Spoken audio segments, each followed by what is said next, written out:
অন্নপূর্ণা যোজনার বড় আপডেট।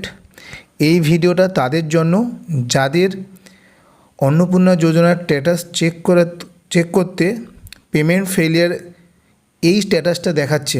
এই ভিডিওটা তাদের জন্য যাদের পেমেন্ট ফেলিয়ার দেখাচ্ছে। আজকের আমার চেনা জানা একজনের যার স্ট্যাটাসটা তোমরা দেখছো, এনার কিন্তু স্ট্যাটাসে পেমেন্ট ফেলিয়ার, কিন্তু অ্যাকাউন্টে টাকা এসেছে।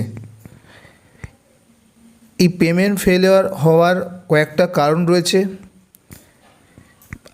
সরকার আপনাকে আপনার ডিবিটির মাধ্যমে টাকা আপনাকে পাঠিয়েছে, কিন্তু আপনার ব্যাংকের কোনো সমস্যার কারণে, সেটা হতে পারে ব্যাংকের সার্ভারের প্রবলেম, অথবা আপনার আধার কার্ডের সাথে ব্যাংকের যে ডিবিটির লিঙ্ক সেটা সঠিকভাবে করা নেই, বা যে আধারের যে ওয়েবসাইট রয়েছে সেখানে গিয়ে আপনি আপনার ব্যাংকের সাথে আধার কার্ডে যে ডিবিটি লিঙ্ক সেটা চেক করতে পারেন, সেখানে যদি অ্যাক্টিভ দেখায় এবং এনপিসিআই সেই ওয়েবসাইটে গিয়ে যদি দেখে এটি অ্যানাবেল করা আছে, তাহলে কিন্তু ঠিকঠাক। আর যদি ইনঅ্যাক্টিভ থাকে তাহলে কিন্তু আপনাকে ব্যাংকের সাথে যোগাযোগ করতে হবে, অথবা আপনার সমস্ত কিছু ঠিক রয়েছে, ডিবিটির লিঙ্ক করা রয়েছে, আধার যে ওয়েবসাইট সেখানে অ্যাক্টিভ দেখাচ্ছে, সেক্ষেত্রে আপনাকে হয়তো কেওয়াইসি করতে হতে পারে।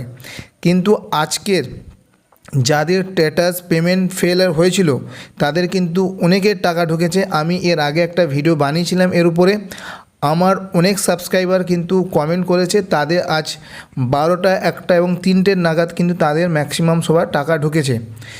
আপনার যদি পেমেন্ট ফেলিয়ার হয়ে থাকে, আপনি একবার ব্যাংক ব্যালেন্স চেক করতে পারেন।